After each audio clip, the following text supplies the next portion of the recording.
Models. हम लोग आज पढ़ेंगे मॉडल्स, और मॉडल्स क्या होता है जानने का प्रयास करेंगे। तो मॉडल्स में बच्चे पढ़ते कैसे हैं, जानते कैसे, करने का प्रयास करिए। सबसे पहले मॉडल्स, इसको कुछ लोग पढ़ लेते हैं मोडाल्स। मोडाल्स नहीं पढ़ना है, ये है क्या, मॉडल्स।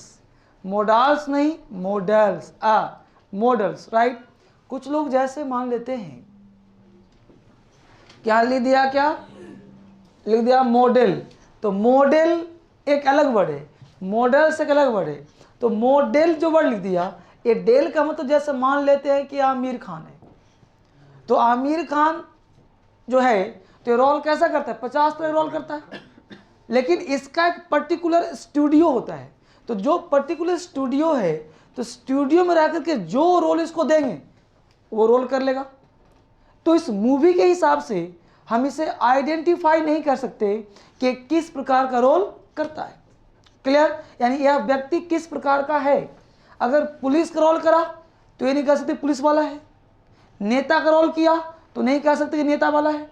यानी हम लोग उसे नहीं कह सकते कि है क्या, ये व्यक्ति की पर्सनालिटी क्या है, इसका आइडेंटिफाई आप मूवी देख करके नहीं लगा सकते। क्लियर है।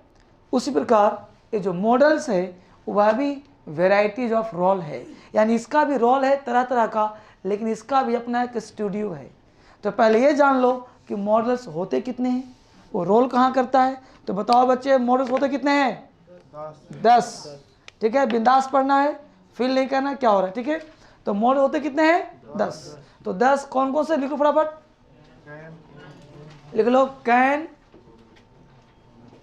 Could, may, might, will, would, shall, should, must और टू। 10 हो गए। These are the models. Can, could, may, might, will, would, shall, should, must और to, these are the models. ये सारे क्या है बच्चे, मॉडल्स। ठीक है, अब ये सारे मॉडल्स हैं तो देखना पड़ेगा कि इनका स्टूडियो क्या है भाई। जब ये मॉडल्स हैं तो इनका काम कहाँ करेंगे, तो काम का वेराइटीज क्या होगा। तो नीचे लिखो note, models are used in different ways. Models are used in different ways. Models are used in different ways, WAYS. Models are used in different ways. Models are used in different ways if the sense of the sentence is ability, possibility, duty and suggestion. Models are used in different ways if the sense of the sentence is possibility, ability, duty and suggestion. Possibility, ability, duty and suggestion. यानी models का use हम लोग करते हैं भिन्न भिन्न तरीकों से, जब सेंटेंस का सेंस ड्यूटी हो, एबिलिटी हो, सजेशन हो। क्लियर। अब आगे बढ़ते हैं। बेसिकली मैं बात करूं तो मैं आपको एक एक करके पढ़ाऊंगा कि कैन का यूज कहाँ करते हैं, कुड का कहाँ करते हैं, वुड का कहाँ करते हैं, मे का कहाँ करते हैं, माइट का, ये सब हम लोगों को डिटेल पढ़ना पड़ेगा। सिर्फ मॉडल्स पढ़ाने में कम से कम 2 से 3 क्लास मिनिमम लगना है। लेकिन पहले हम लोग पढ़ रहे हैं कि पूरे मॉडल्स का प्रयोग कहाँ करते हैं, राइट। तो पहले पढ़ेंगे हम कॉमन एरर्स, कि आखिर इसमें गलतियाँ कहाँ होती है जो एग्जाम में पूछे जाते हैं। तो जो एग्जाम में पूछे जाते हैं पहले हम लोग वो पढ़ लेते हैं, उसके बाद पढ़ेंगे कि कैन का यूज़, मे का यूज़ कहाँ करते हैं, एक एक करके। क्योंकि एक का यूज है 10-15 तरह का, कैन का यूज है 10 तरह का, तो उसको हम लोग पढ़ेंगे अगले क्लास में। लेकिन पहले क्या पढ़ें कि मॉडल्स का यूज़ होता कहाँ है, यानी कॉमन एरर्स इससे क्या किया जाता है। तो हेडिंग बनाइए, common errors in the use of models. Common errors in the use of models. Common errors in the use of models. Common errors in the use of models. अब मैं पहले 2 एग्जाम्पल लिखवाऊंगा, आप लोग करना राइट या wrong और हाथ उठाना है। Example first, I can this work. दूसरा, यू शुड देयर। हमने 2 एग्जाम्पल दिया, पहला example I can this work, दूसरा यू शुड देयर। अब हाथ उठाओ, फर्स्ट राइट में कितने लोग? 1 2। सेकंड राइट में कितने लोग? कोई नहीं। तो बेटा पहले ध्यान दो, हम लोगों का पहला गलती यही है कि दोनों एग्जाम्पल गलत हैं। बोथ एग्जाम्पल्स आर रॉन्ग, दोनों गलत है। अब गलत है तो इसके कॉमन मिस्टेक्स रूल क्या बनेगा? तो ध्यान देना, कैन क्या है तुम्हारा? मॉडल्स। शुड क्या है तुम्हारा? मॉडल्स। तो सबसे पहला रूल लिख लो, फिर मैं स्ट्रक्चर दूंगा। तो रूल लिखो इसका, models are always used, models are always used with the help of main verb. Modals are always used with the help of main verb. Modals are always used with the help of main verb, never used alone. Never used alone. Modals का प्रयोग हमेशा main verb से, main verb के साथ करते हैं, कभी इसका प्रयोग अकेले नहीं करते। कोई दिक्कत बच्चे? आगे बढ़ते हैं। तो यहाँ हमने कहा कि models are always use with the help of main verb. अब इसका आप स्ट्रक्चर देख लो और फिर कभी दिक्कत नहीं होगा लाइफ में। तो ध्यान देना बच्चे, सब्जेक्ट सबसे पहले आता है। क्या आता है बच्चे? सब्जेक्ट। सब्जेक्ट आता है, उसके बाद हम लोग कोई भी मॉडल्स लगा सकते हैं, डरने की बात नहीं है। तो सब्जेक्ट प्लस मॉडल्स, कोई भी जो मन करता हो। मीनिंग अलग अलग होगा, वो मैं अलग से पढ़ाऊंगा तो पता चलेगा कि कैन के यूज कहाँ करते हैं। बट अभी तुम स्वतंत्र हो, तुम यू बोलो, ही बोलो, सी बोलो, कुछ बोलो। यहाँ पे तुम्हें जो मन करता लगा दो, will, shall, should, can, could, कुछ भी। I will, you will, I should, you should, they should, सब शुड हो जाएगा प्लस। अब ध्यान देना, मॉडल्स जब आ गया तो इसके तुरंत बाद वर्ब का फर्स्ट फॉर्म आएगा प्लस अदर वर्ड। अगर ऐसा है तो सेंटेंस तुम्हारा राइट होगा। इसे कहते हैं एक्टिव वॉइस। क्या कहते हैं? Active voice. ध्यान रहे, मॉडल का कोई टेंस नहीं होता, इसलिए कह सकते हैं present sense, not present tense, present sense. Tense और सेंस में अंतर है, तो इसलिए मॉडल कोई टेंस नहीं होता तो प्रेजेंट सेंस। ठीक है, इसी को तुम बना, पहला हो गया। यहीं से निकलेगा subject plus models plus be plus V3 by plus object, इसे कहते हैं पैसिव वॉइस और ये भी प्रेजेंट सेंस ही है। मतलब models plus be plus V3, ये मॉडल्स के लिए क्या है? V1 है, यानी यहाँ V1 काम करता है। तो एक बात ऑलवेज माइंड करना और वो ध्यान रखना कि मॉडल्स का प्रयोग कभी भी लाइफ में अकेले, जब भी होगा तो V1 के साथ होगा। चाहे एक्टिव हो चाहे पैसिव हो, V1 आएगा ही आएगा, चाहे जिस रूप में आए, चाहे बी के रूप में आए चाहे V1 के रूप में आए। ठीक है, जैसे एग्जाम्पल लिखा हमने यहाँ पे कि you should write a letter, you should write a letter. बोलो बेटा, यू सब्जेक्ट है, शुड है मॉडल्स, शुड, राइट है V1, अ लेटर है object, you should write a letter. अब हमने बनाया क्या? पैसिव। तो अ लेटर यहां ले आए, अ लेटर शुड बी, बोलो राइट का क्या हो गया? Written by you. तो बोलो ये दोनों का सेंस क्या है बच्चे? प्रेजेंट सेंस है कि नहीं? Present tense, present sense. तो you should write a letter should be written by you. तो बोलो दोनों में शुड मॉडल्स है कि नहीं? दोनों में V1 है कि नहीं? समझ में आया कि नहीं? बोलो जल्दी। एक भी बच्चा बोलो नहीं समझ में आया तो कोई डाउट बालक नहीं। एग्जाम्पल और लिख लो, she can write a letter, you should go there, अब जो ऊपर एग्जाम्पल 2 लिखवाया था, पहला क्या था, आई कैन दिस वर्क, तो I can do this work. तो जो पहले एग्जाम्पल था ठीक कर लो, I can do this work. दूसरा को सही कर लो, you should go there, you should go there, you should go there. Clear? मिटा दूं बच्चे? चलिए, यहां तक एक कंसेप्ट था। अभी तक हम लोगों ने एक रूल पढ़ा है, रूल नंबर 2। मॉडल्स का जो स्ट्रक्चर सेकंड है बालक, वो ध्यान देना। जो कि देखो, जब तक स्ट्रक्चर नहीं पता होगा आपसे गलतियां होती रहेंगी। तो ध्यान दीजिए, मॉडल सब्जेक्ट लगाया, मॉडल्स लगाया, मॉडल्स कहता है कि हमको V1 चाहिए ही चाहिए। ध्यान रहे, मॉडल्स बिना V1 का नहीं आना, यानी सब्जेक्ट प्लस मॉडल्स, तो V1 चाहिए चाहिए, चाहे जिस रूप में दें। यहां लगा दिया है प्लस V3 प्लस ऑब्जेक्ट। अब लड़का कंफ्यूज कर जाता है कि सर मॉडल हैव क्यों लगाया, सर हैज क्यों नहीं लगाया, हैड क्यों नहीं लगाया। कौन बताएगा?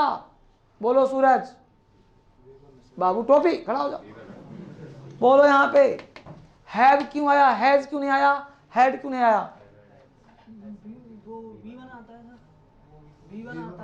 तो हैज क्यों नहीं आया? रीजन दो, हैज क्या है? खड़ा हो जाओ, तुम खड़ा हो जाओ, बोलो यहाँ पे हैव क्यों आया है? तुमको तो आज पीटूंगा, बैठ। तुम बता, हाँ खड़ा हो पहले। क्यों नहीं यहाँ पे हैज क्यों नहीं आया, हैव क्यों नहीं, हैड क्यों? हैज V2 है। तुम लोग बैठो, तुम लोग क्या बाबू, have, had, had, having, has, eat, ate, eaten, eating, eats, have, had, had, having, has. तो हैज क्या हुआ? V5 हुआ जी। हैव हो गया V1, had V2, had V2, having V4 और हैज V5। मॉडल चाहिए क्या? V1। तो बोलो हैव V1 है कि नहीं है? तो बोलो मॉडल्स के बाद कभी भी V5 आएगा? मॉडल देखो, ले बोर्ड पे ध्यान दो, तुम लोग हर एक कंसेप्ट सीखो। मॉडल्स प्लस प्लस लिख दिया V2, V3, V4, V5, बोलो क्या होगा? लिख दिया प्लस V1, क्या होगा? कोई डाउट? लिख लिया? आगे देखो, तो मॉडल्स के बाद वर्ब का कोई फॉर्म लगा दो, काट देना उसको। शुड के बाद बोलो, शुड लिखा, शुड के बाद वेंट होगा, शुड गॉन होगा, नहीं होगा। V1 चाहिए ही चाहिए। मिलाम इसको, अब ध्यान देना। तो हमने कहा कि मॉडल्स होगा V1 होगा से V2, V3, V4, फाइव नहीं होगा। कंसेप्ट सीखना हम लोगों को, ठीक है फाइन? अब ध्यान दीजिए। अब हमने कहा बेटा कि मॉडल्स हैव, अब हैव हो गया तुम्हारा V1, इसे कहते हैं कंपनसेशन थ्योरी। कैसे भाई? V3 कभी लाइफ में अकेले नहीं आता, ऑक्सिलरी वर्ब के साथ आता है। बोलो ये V3 के लिए क्या काम किया? मॉडल के लिए क्या काम करा? एक व्यक्ति दो काम। कैसे भाई? समझना गौर से। तुम गए बाजार अपने छोटे बच्चे को लेकर के, बाजार से हाथी गुजर रहा था, छोटे बच्चे को कहा कि देखो बेटा हाथी जा रहा है। बेटा ने कहा अच्छा पापा हाथी है? तुम लोग हाँ यही तो हाथी, इतना बड़ा हाथी? हाँ बेटा हाथी। हाथी चला गया, बच्चा लगा रोड पे गिरने। क्यों रो रहा है बेटा? हाथी दो लाकर। अब हाथी चाहिए उसको, तो बापा क्या गया, दुकानदार के पास गया, बोला कि हाथी प्लास्टिक का है, बोला लो 2 रुपए का। 2 रुपए का हाथी दिया बेटे को। बेटा समझ गया इसकी औकात ही इतनी है, पापा की नहीं बच्चे की। क्योंकि बच्चा बेसिकली प्लास्टिक का ही मांग रहा था, वो बेसिकली बड़ा हाथी नहीं मांग रहा था। उसे पता था कि बड़ा हाथी लेके क्या करूंगा मैं।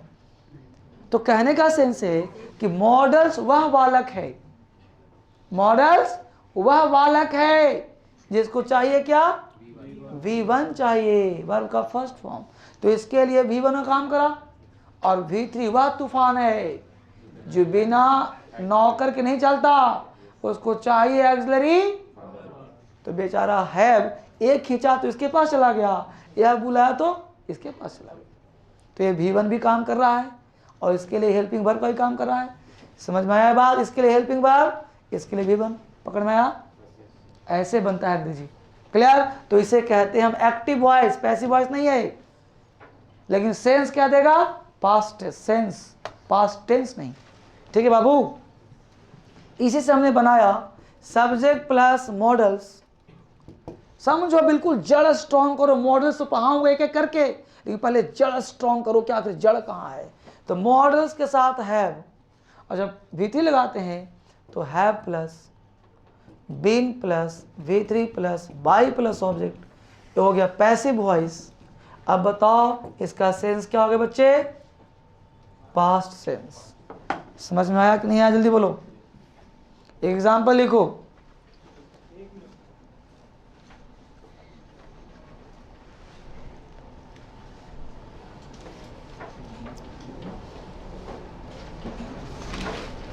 You should have spoken English. You should have spoken English. You should have spoken English. You should have spoken English. You should have spoken English. You should have spoken English. इसका तुम्हें अंग्रेजी बोलना चाहिए था, पास्ट हो गया। तो क्या हो जाएगा? English should have been spoken by you. English should have been spoken by you. बोलो बच्चे, यहां तक कोई डाउट है? यहां तक समझ आ गया? कर लोगे यार? बहुत बढ़िया। ये 2 पॉइंट था। इस 4 स्ट्रक्चर के अलावे 5वां कोई भी स्ट्रक्चर दिखता हो मॉडल से, तो उसे क्या करना? ब्लेड से काट देना है। 5वां स्ट्रक्चर नहीं होता। पहला कंसेप्ट, अगर मॉडल से है तो V1 आएगा ही आएगा, चाहे एक्टिव हो, चाहे डायरेक्ट हो, चाहे दुनिया का कोई सेंटेंस हो। अगर मॉडल से है तो V1 आएगा ही आएगा। यहां तो कोई डाउट है? बोलो। अगला कंसेप्ट, कंसेप्ट नंबर 2, बोर्ड पे ध्यान दो। हमने एक सेंटेंस दिया कि if you come to me, if you come to me, और सब लिखता हूं, if you come to me I would teach you. If you come to me I would teach you. बोलो, कौन बताएगा राइट है कि रॉन्ग है? कितने लोगों को राइट लग रहा है? रॉन्ग कहाँ है? क्या होगा? अच्छा, यहाँ पे केम होगा। इसको केम करे सही हो जाएगा? हाँ जी, सब लोग यही चाहते हो, इसको केम कर दिया जाए। तुमने कहा केम होना चाहिए। कितने लोग केम चाहते हो? कितने लोग और क्या चाहते हो? उठ से बिल चाहते हो? अच्छा, और कुछ चाहते हो? कुछ कैन। और देखो, अब ध्यान देना, इसे कहते हैं कंडीशनल। क्या कहते हैं? तो हेडिंग बनाओ, models are used with conditional sentences. Models are used, हम लोग पढ़े कॉमन एरर्स। तो models are used with conditional sentences. Models are used with conditional sentences. Models are used with conditional sentences. Models का प्रयोग करते हैं conditional sentence के साथ। क्लियर? अब बोर्ड पे ध्यान दो। इफ यू कम हियर, यहां हमने पढ़ा इफ के बाद सब्जेक्ट, फिर कम, फिर टू मी। बोलो, यहां तक कोई गलती है? कोई गलती है नहीं ना? आई सब्जेक्ट, बोलो गलती किसने करा? वुड ने। आना क्या चाहिए था? विल। चाहे कैन कुछ भी आ जाए, बट गलती इसने करा है ना, उसने तो सही लिखा था। समझ आया? तो गलती कहाँ करा? वुड ने। तो गलती आंसर क्या होगा? विल यहाँ लगेगा, चाहे कैन, जो लगाओ, बात की बात है। तो समझ आया बाबू? आगे बढ़ते हैं। अब कंडीशनल में होता है, तो कंडीशनल का स्ट्रक्चर क्या होता है वो समझो। कंडीशनल होता है बाबू कि यदि मान लेते हैं कोई इफ वाला क्लाउज, ध्यान देना इफ का 3 कंडीशनल होता है, बोर्ड है बाबू। इफ का क्लाउज अगर तुम्हें दिखता है प्रेजेंट, क्या लिखा है बाबू, बोलो जल्दी, प्रेजेंट, तो इफ वाले क्लाउज कौन से हो, प्रेजेंट। अब प्रेजेंट में कुछ भी हो सकता है, डिपेंड करेगा भाव क्या है। प्रेजेंट लिख दिया, हो सकता है कि पास्ट हो, लेकिन पास्ट में कौन सा, तो कर दो simple past.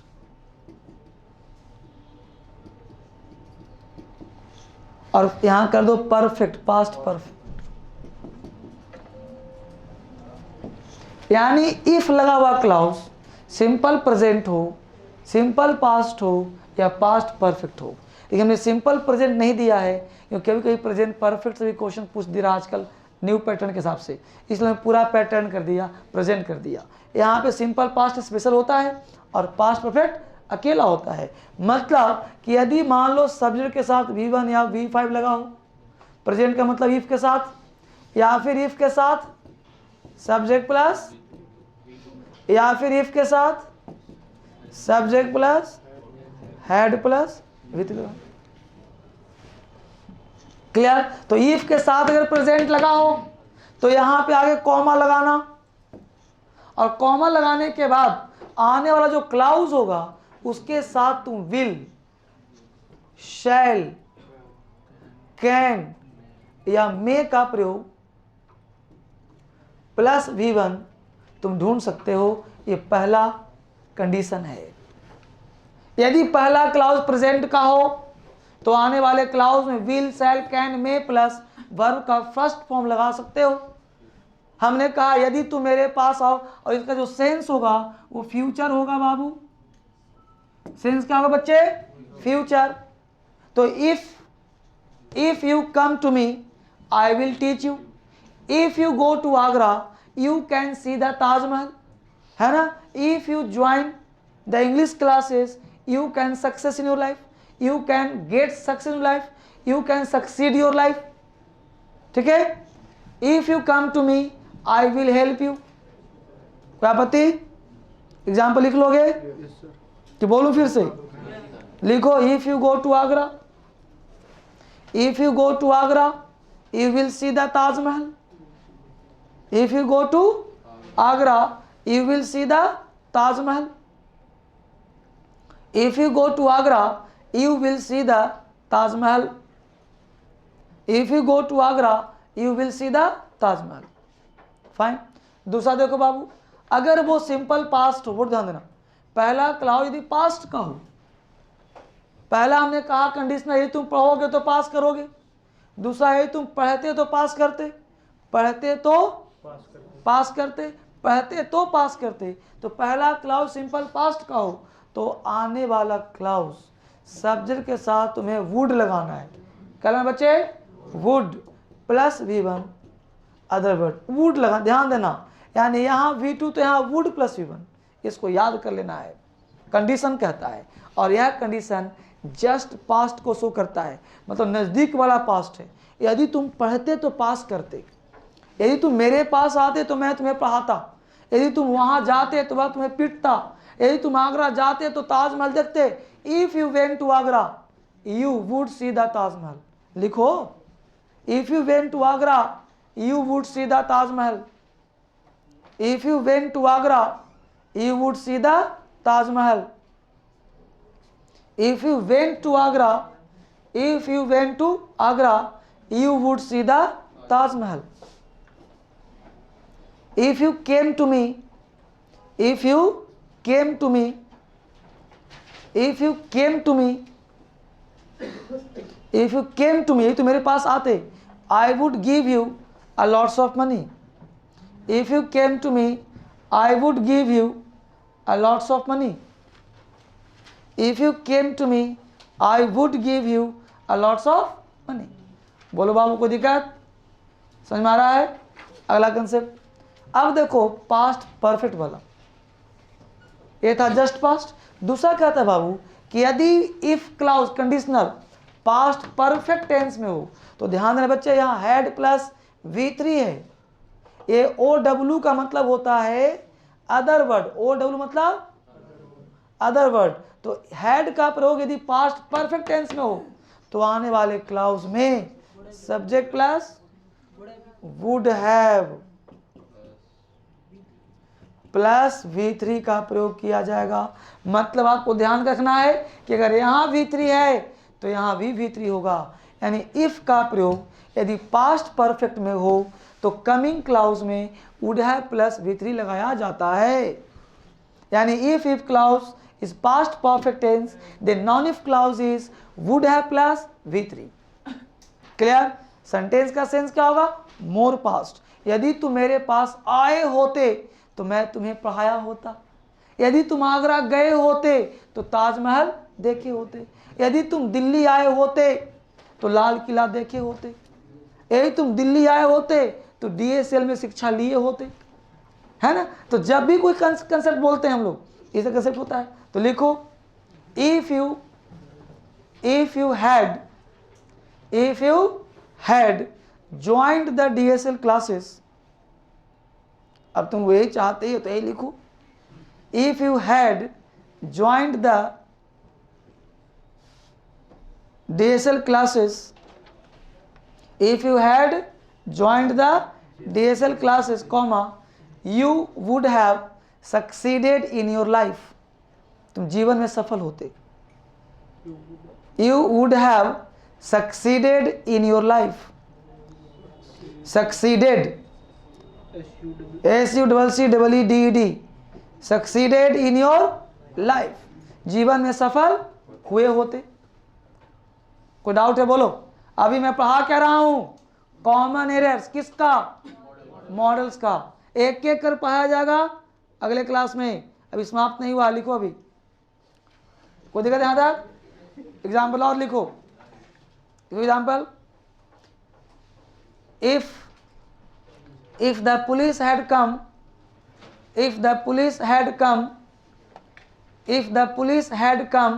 a little before, if the police had come a little before, the criminals would not have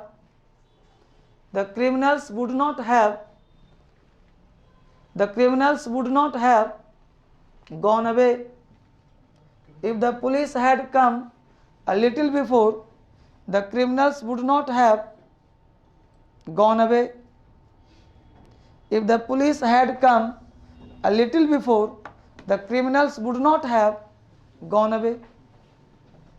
The criminals would not have gone away। और थोड़ी देर पहले आई होती तो क्रिमिनल्स भागे नहीं होते। No problem. यहाँ तक आगे बढ़े हम लोग, आगे बढ़िए। कंसेप्ट नंबर 2, एग्जाम्पल लिखिए। पहले एग्जाम्पल लिखो बच्चे। You should to read English। You should to read English। You should to read English। अब देखो you should to read English, दूसरा लिखिए I will to go there। You should to read English, you will to go there। हाथ उठाओ बच्चे। First right में कितने लोग? Second right. First wrong, second wrong. बेटा दोनों गलत है। अभी जस्ट कहा था 2 मिनट पहले कि मॉडल्स पढ़ने से अधिक इंपॉर्टेंट है उसके एरर्स को जानना, क्योंकि एग्जाम में यही पूछेगा। ये नहीं पूछेगा कैन का यूज कहाँ करते हैं, मे का यूज कहाँ करते हैं। ये पूछेगा कि इसके बाद टू आएगा कि नहीं आएगा। तो आप याद करो, अभी जस्ट पढ़ाया था तुम लोगों को इन्फिनेटिव्स, याद करो। तो इन्फिनिटी से पढ़ाया था ना कि मॉडल्स के बाद टू नहीं आता। तो बोलो यहाँ पे टू का प्रयोग किया जाएगा क्या? नहीं ना। तो लिख लो। एक गलत है बेटा, सही कैसे होगा? हटा दो, हो गया सही। अब ये राइट हो गया। You should read English, I will go there.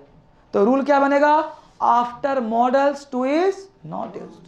यानी कि मॉडल्स लिखा तुमने, इसके बाद वर्ब का फर्स्ट फॉर्म आएगा, बीच में कभी भी टू का प्रयोग नहीं होगा। ठीक है बच्चे, मॉडल्स के डायरेक्ट बताता है वर्ब का फर्स्ट फॉर्म, बीच में टू का प्रयोग नहीं होगा। समझा? रूल में क्या लिखा? After models to is not used. अगला क्वेश्चन लिखो, you should must go there. अगला क्वेश्चन लिखो, you should must go there. You should must go there. हाथ उठाओ। फर्स्ट राइट में कितने लोग? एक ही है ही। रॉन्ग में कितने लोग? तो बेटा ये गलत है। क्यों गलत है जी?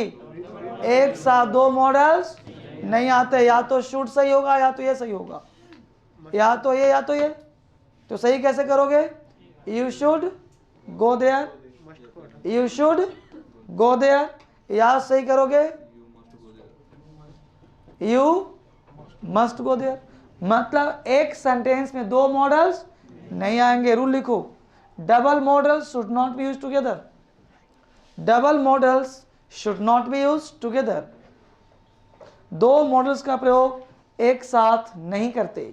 Double models should not be used together. एक सेंटेंस में दो मॉडल्स का प्रयोग नहीं करते। Double models should not be used together. ठीक है बच्चे, तो आज हम लोग क्लास यहीं तक करेंगे, फिर मिलते हैं हम लोग अगले क्लास में। Thank you very much, thanks for watching.